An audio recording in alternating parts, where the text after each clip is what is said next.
more than about 2 or 3 months. That's true. We have no long-term strategic goal for this country. That's right, and that's why we're getting beat by the Marxist socialist communists, because they have 5-year plans, 10-year plans, 15-year plans, 25-year plans, and 50-year plans, and they stick to them. Man, absolutely. Well, it's scary then. What's going to happen? It's just going to be, I think that... Either the American people are going to become slaves within just a few years, and it's going to be an enslavement like nobody can even dream of, and it's going to extend worldwide, and we're the only people that can stop it, because we're the only people in the world still who have the capability... Have the arms. And the arms to be able to stop it. Or there's going to be a civil war which will last between 5 and 15 years to restore constitutional Republican government and freedom and liberty worldwide. Well, that's the point. Even though most people are sheep, there is that between 5 and 10 million people that once it starts, I think more people will come out. And I don't want this to happen. This is just going to wreck the nation. I don't want it to happen either. Ever since I saw the plan back in 1971 and 72 when I was on the intelligence briefing team for CINCPAC Fleet to bring about one world totalitarian socialist government, and when I saw that the United States was behind the whole thing, this is not coming from without. The United States created the United Nations. Yes, sir. The United States created the European Union that has just been formed. Well, you're saying the United States is acting as the world police force right now. Well, you're saying the United States. Wouldn't you say a foreign aristocracy out of New York and Boston that controls our nation? The United States. Okay, corporate United States, with its headquarters in Washington, D.C. District of Columbia. It is the stated and avowed policy of the United States government to create world government over the ashes of all sovereign nations and existing religions around this world. Why don't you... I'm telling you that I saw that plan while I was in the Office of Naval Intelligence on the intelligence briefing team, the Commander-in-Chief of the Pacific Fleet. Would you elaborate on that just a little bit? That's what Behold a Pale Horse is all about. I understand. That's what's in that book. Well, I know the story, but a lot of people that are listening, and I'm sure that will go out and get Behold a Pale Horse, will talk about those military briefings. And I guess these people were proud that they were part of this power? Oh, absolutely. This has been a goal for this. It's the reason this country was founded, and Americans don't understand that. The founding fathers, many of them were deists. They were members of the secret societies. Some of them were members of the Illuminati. They created this country and gave the common man freedom for the first time in the history of the world, made him a king in his own right. They told him what he had to do to keep his freedom and what he would lose if he didn't do it.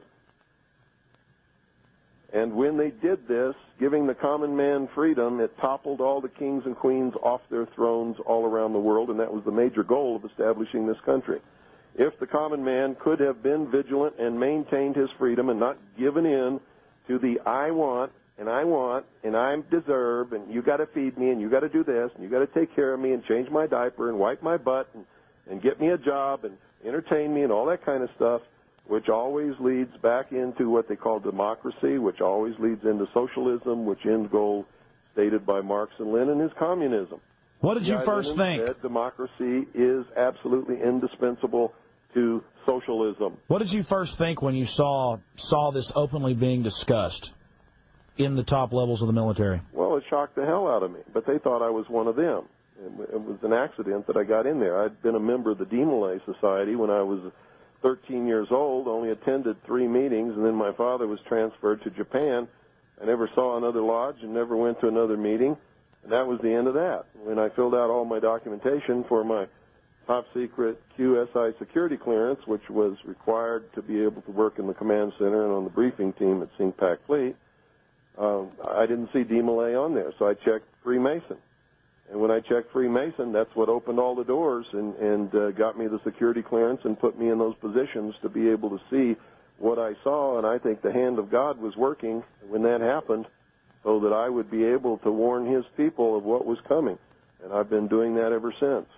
I didn't see absolutely everything, but I saw enough to give me an edge and a vast head start on anybody that's ever lived before in the public sector that's not normally privy to this information. And I spent the last, ever since researching to find out what it all meant and where we're going. Well, just to go back to what's happening here locally in Central Texas, we know that there are dozens of different alphabet soup agencies that have the helicopters with the night, with the forward infrared looking radar, and all the rest of this. But why are they gearing up like this? Why is our county building a 3-acre under the roof helicopter base? Just the warehouse is 3 acres under the roof. Why are our police going and training at Fort Hood with the military? What does this mean to the public? Well, because they know what's coming. They know that there's a hardcore group of American men and women who are devout, religious, moral people who love freedom and are dedicated to the concept of liberty and freedom and will fight to protect and defend constitutional Republican government against anything that comes along. And when that begins, it's going to be a terrible, terrible thing. I've spent most of my adult life trying to warn people and wake up enough people so that this did not have to happen, because I know it's going to be terrible.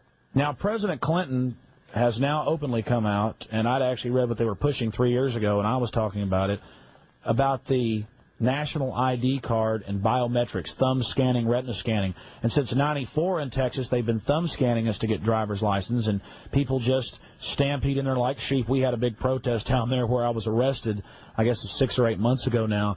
What does it mean to the public when we have one card that our insurance and our credit cards and our bank accounts and our receipts and everything is on that one card? It means the public is stupid and they're already a hair's breadth away from total enslavement. If they had any brains at all, they would have said, no, I'm not taking that. And if you don't like it, that's tough. And all those businesses and all those driver's license bureaus and all those the revenue that it brings in for all those cities and counties would have just evaporated in smoke, and they would have backed down and said, okay, you don't have to do it. We'll do it another way. But they're too stupid to do that. They don't understand that the power in this country is the power of the people, and that they don't have to do anything that's outside the bounds of the Constitution. And the government can be held within the bounds, the restraints that the Constitution put upon it, that our founding fathers created so that the American people could never be enslaved. What is the they main... knew that yes. Nobody could come and invade this country and enslave the American people. The only way it could be done is from within if the American people allowed it to be done. What is the main goal of biometrics, retina scanning, thumb scanning? In my opinion, it is total loss of control of your destiny. If the IRS doesn't like you now, they'll just come take your house. If the IRS doesn't like you now, they'll just come and garnish your paycheck. But in the future, if they don't like you, they'll shut your card off. Well, let me give you a vision of the future. There will be no money. There won't be any driver's licenses. There won't be any insurance cards or anything like that. Everybody will have an account on a computer. Everybody will have a computer chip implant somewhere on their body that will access the computer. Everybody, when they go to work, will get so many credits for that work, and they can go out and wave their little computer chip in their hand or whatever it is under a scanner at the supermarket and buy whatever they've got credits to buy. And if they don't have credits, they got to stay home until they get some credits. Let me stop you for a second. I read this almost every week, at least once, and it's from the April 27th, 1997 Time Magazine, The Future of Money. I'm sure you've read it.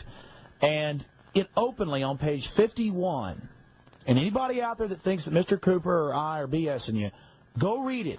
And it says the best part, now this is their words, the best part about it is your daughter in the near future can have a chip under her skin and you won't have to buy the drinks for her at the